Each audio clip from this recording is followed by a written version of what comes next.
What if they don't do it so blatantly in their workplace? They keep a certain But I cordial think you shouldn't distance. do it. You shouldn't fall in love or...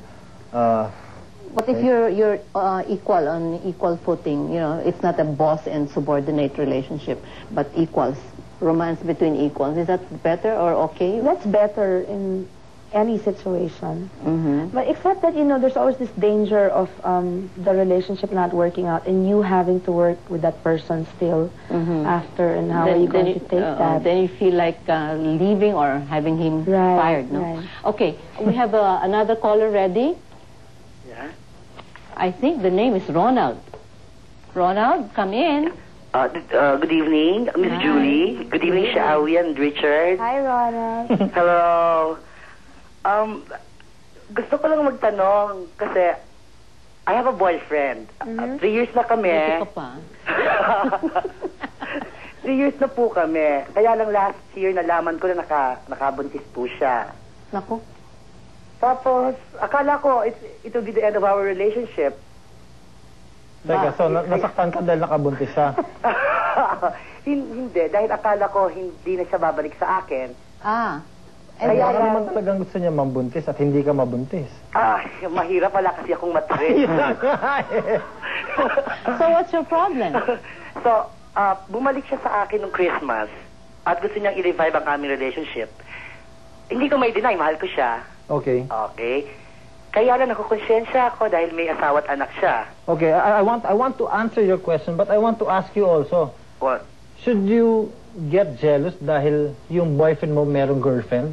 Hindi. Girlfriend lang ba or wife na? Or let's say wife or girlfriend? May wife na siya. Wife Hindi ako na. nagsiselos. Wife na. Hindi ako nagsiselos. Kaya lang, di ba, alanganin yung position ko dahil ang iniisip ko siguro sa sarili ko, ayokong makatapak pa. Does the wife know that you and the other guy are going out and seeing each other? Hindi. Oh.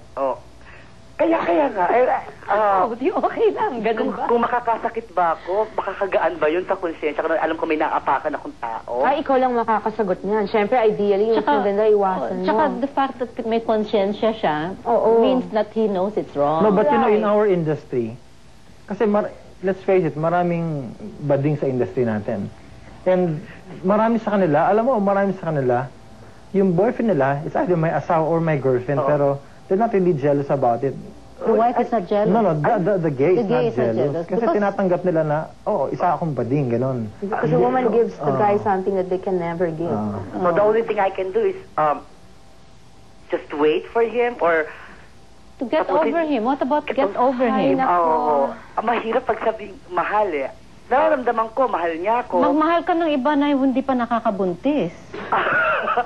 Ganito lang yan, Ronald. If you're going to choose to go on with it and see him on the side, then you have to deal with the consequences, deal with all the times that he's not gonna call you or visit you. Tapos yung konsensya mo pa. Or if you're just going to move on and find na lang someone else na mas tahimik. Yun na nga lang siguro magagawa ko. Well, thank you, Shawi and Richard. Ihanap nyo na lang ako ng Ay, naku, may shortage na yun. Sorry. Sabi ni Miss Julie. May shortage. I'm sorry, Konti na lang kami. Ako muna. Ronald, bago ikaw, ako muna, Sharon. Miss Julie muna, Ronald. Fall in line. And I promise I won't get pregnant. Good luck to you, Sharon. Okay, Richard, thank you, Ronald. And then have a good time without that guy, huh? Okay, our next caller is Leah. Leah? Hello, good evening po, Miss Julie. Hi. Hello, Sharon. Hello, Richard. Hi. Kasi po may problema po ako. Gusto ko po sanang, sasabihin ko po sa inyo yung mami ko po kasi, bata pa lang ako, nakikita ko na binubugbog siya ng daddy ko. Hindi ko po alam kung paano siya tutulungan. Hindi ko po alam kung anong gagawin sa kanila. Tapos, ayun nga po, nag-aaway sila parate. Tapos yung nanay ko po, yung mami ko po, hindi ko po alam kung sasabihin ko po sa kanya na hiwalay na niya yung daddy ko, kung tama po ba yun. Ayun po, hindi ko po alam kung tama po yung ginagawa Domestic ko. violence. How old are you, Leah? 12 na po. So she is not in a position to physically help her mother. Opo. Well, Sharon. I know, I get saka flack po- for this, I'm sure. But you know what? My father always said, the minute a man lays a finger on you, leave, because it's only going to get worse. So, I don't know. I'm fortunate to be in such a position wherein I can, you know, just make my own choices and say, well, I can make a living for myself. I can take care of myself. But a lot of women, I realize, are not as fortunate. So, pero Leia, alam mo, kung destructive kasi, ako, you have only one life to live, eh. Opo. Why are you gonna waste it, di ba? Living with someone who's just gonna hurt you emotionally, physically, mentally, it's just not right. No one deserves that. You know, Leia, with your question, you opened a door from my past.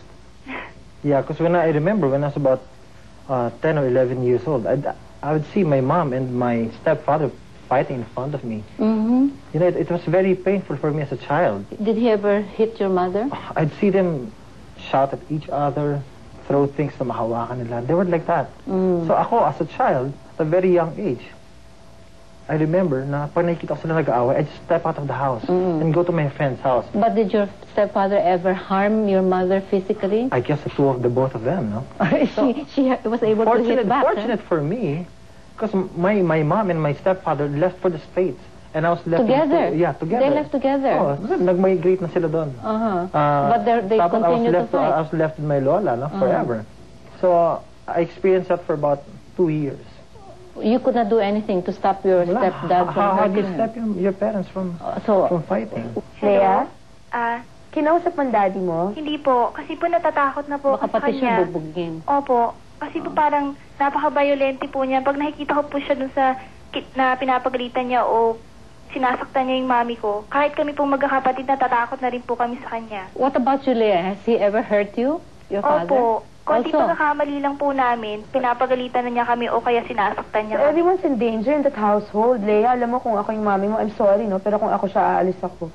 Sama ko kayong lahat. Bahala na. Oh, Leia, in that case, don't worry about the future muna. Think about the immediate present and Take that get first away step. from danger Opo. before something worse happens.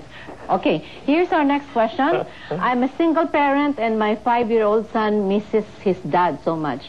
I know that the dad has another family and I want to spare my son the pain of telling him the truth. What should I tell him? When we come back, Richard and Sharon will give you their answers.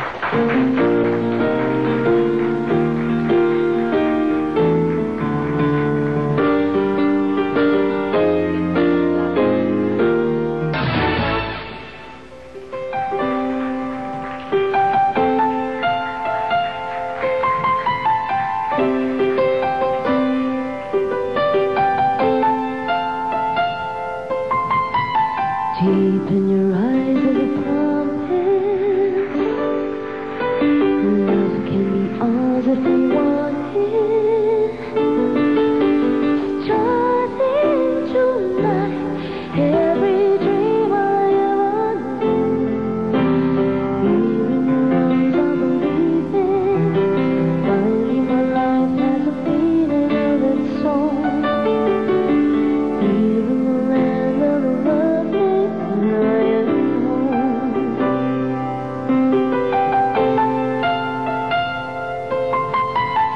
I was alone in the city, searching for someone to find me. Cold empty nights and a million stranger sights. Here in your arms I'm beginning to leave behind all the loneliness I knew. Here in the land of the lovely, there is you. Where is your land of loving? Where is your favorite land of loving? Deep down in the bottom of my heart. Wow, how romantic. Where every move I make comes from. And that's where Francis is. And Casey. Richard, where is the land of your loving? It's at home. He's a homebody. Can you imagine? He's a homebody. Lucy really transformed you, huh? Yeah, very much. Okay. So, back to our question kanina. The single parent with a 5-year-old, should she tell him that his father has a family now, and that he might never get to see him. I was in a similar situation. You know, I've always believed that you be straight with a child, because children are Wiser. they're wiser, and Than they're we give them credit what's this for. word? They can adjust well. Flexible. Flexible, another word. But then children are stronger than we think they really are. Yeah, and they know more than we tell them. Exactly, they do. So they feel it anyway. So there's nothing better than being honest and direct with a child. But, you know, use words that they will understand, and save the heavy stuff for when they're old enough to understand it. Because there's no way you can cushion something like that. How would you put it if this were a Tagalog movie, if this were a script? I would say life is not perfect. Life is not fair. I'm sorry that you've been brought into this situation without you having asked for it, but this is the situation we're in, and we have to accept it and move on and just make the best of our lives. And someday I'll give you a better father. Yeah, or you'll make a better life for yourself, or when you decide to have a family of your own. You, Richard, how would Explain you? to the kid that reality is right in front of him. That maybe things cannot be worked out, or there are things na the husband and the mother are not compatible with. You just have to tell the child and make them realize that the truth is here, and as a parent or as a mother, you are telling him at a very early age, at a very tender age. Make them realize while they are young. Kasi a lot of kids na they only find out when they're already mga 12 years old or 15 years old. Tsaka tinutukso The more ng that they mga get wild. palaro, no? And children, other children can be cruel. They're mean, no? very mean. So they So might while they're young, might as well let them know. prepare him with the truth. Okay?